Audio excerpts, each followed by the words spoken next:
Shalom. This week's Sedra is Sedrat Chayai Sarah. Did you see how he was dressed? How could his parents let him out of the house like that? How many times have these exact thoughts crossed our minds, or worse, we've articulated them when seeing a teenager walk past us? It's all shocking and disturbing to us until it's our child and we're the parent. At that point, we wonder, where do we err? At the beginning of Chayai Sarah, we read of Sarah's death and burial. Sarah died in Kiryat Arba, which is really the city of Hebron, in the land of Canaan. And Avram came to eulogize Sarah and to bewail her.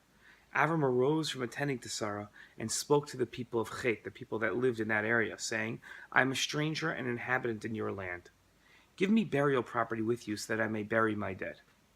Rashi offered background to Avram's statement that he was a stranger and an inhabitant in their land.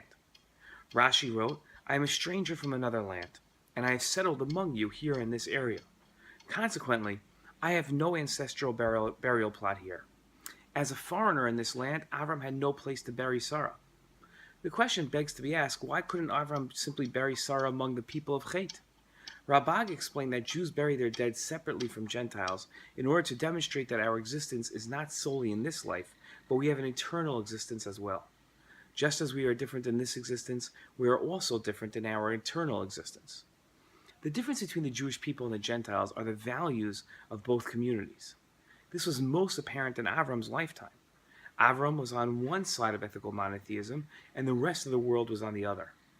The Rambam wrote, the Jew should be distinguished from the Gentiles and distinct in their dress and actions, just as they are distinguished from them in their ideas, their positions, their values, and understanding. Our children model their lives after ours. They mimic our actions much more than the lessons that we teach.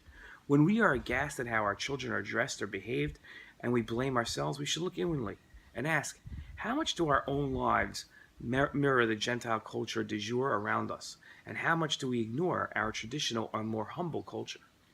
The lesson Avram's efforts at an honorable burial for Sarah teach us much more about than love and burial, but about how true to our values we must maintain and we must be. Keep in mind, it's not just for us, but it's for the next generations as well. Shabbat Shalom.